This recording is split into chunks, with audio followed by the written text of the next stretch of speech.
السلام عليكم وأهلا بكم بدرس جديد من مادة العلوم.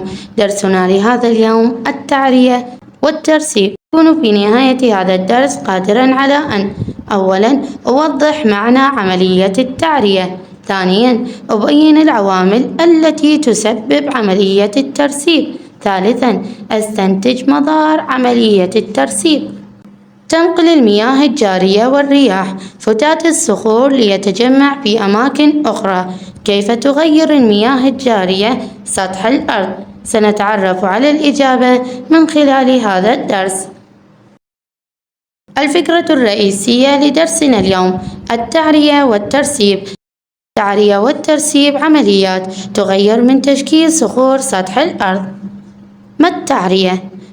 توجد على صخور الجبال طبقات رقيقة من التربة ناتجة من تفتت الصخور أو تم نقلها من مكان إلى آخر بسبب الأمطار والرياح والتعرية. فالتعرية عملية تغيير من شكل صخور سطح الأرض من خلال نقل الفتات الصخري الناتج من عمليات التجوية إلى أماكن أخرى. من العوامل التي تسبب التعرية حركة الرياح التي تعمل على نقل الأجزاء الصغيرة الرمال أو التربة الناتجة من عملية التجوية من أماكن تكونها إلى أماكن أخرى. كذلك تعمل زخات المطر القوية وحركة أمواج البحر والمياه الجارية والجبال الجليدية على حمل فتات الصخور ونقلها إلى أماكن أخرى. كما أن قوة الجاذبية الأرضية تعمل على جذب الصخور المتكسرة بفعل عوامل التجوية من أعلى الجبال إلى أسفلها، وكذلك تعمل على سقوط المياه إلى أسفل الجبال التي تجرف معها التربة. نشاهد في هذه الصورة حركة الرياح تعمل على نقل الأجزاء الصغيرة للتربة من أماكن تكونها إلى أماكن أخرى. إذن يمكن تعريف عملية التعرية بأنها عملية تغيير من شكل صخور سطح الأرض من خلال نقل الفتات الصخري الناتج من عمليات التجوية إلى أماكن أخرى. من العوامل التي تسبب التعرية حركة الرياح التي تعمل على نقل الأجزاء الصغيرة الرمال أو التربة الناتجة من عملية التجوية من أماكن تكونها إلى أماكن أخرى.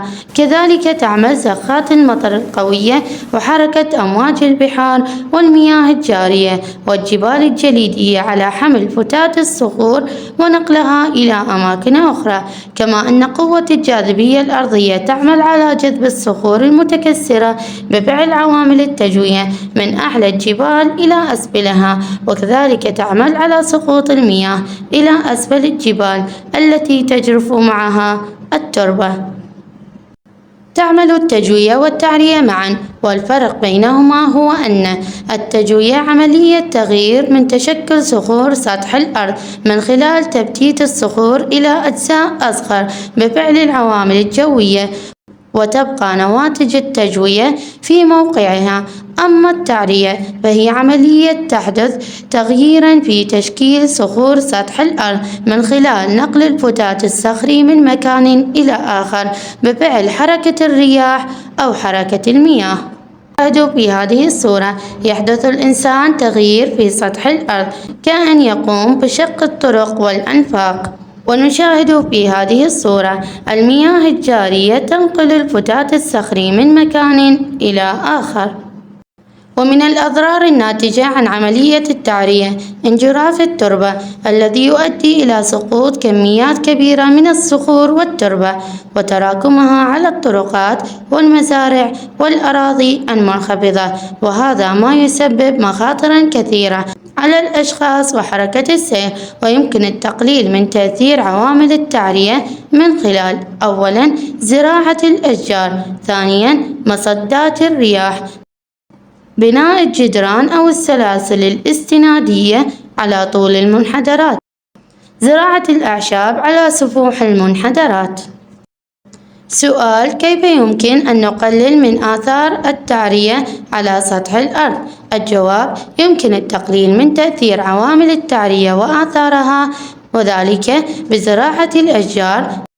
ثانياً مصدات الرياح. ثالثاً بناء الجدران أو السلاسل الاستنادية على طول المنحدرات. رابعاً زراعة الأعشاب على سفوح المنحدرات. ما الترسيب؟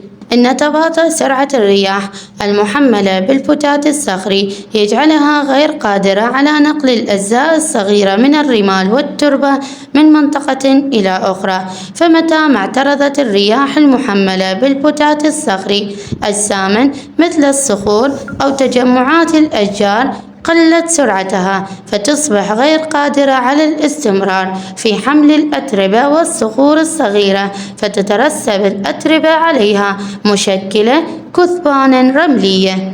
كذلك المياه الجارية المحملة بالفتات الصخري متى ما تباطأت سرعتها ترسبت حمولتها مشكلة رواسب بشكل طبقات تتماسك وتتصلب مكونة صخورا رسوبية.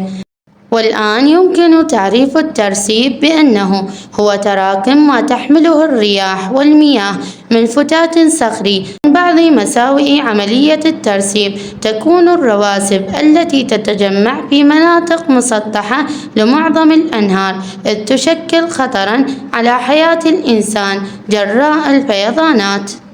نشاهد في هذه الصورة نقل الفتات الصخري نتيجة المياه الجارية يكون طبقات.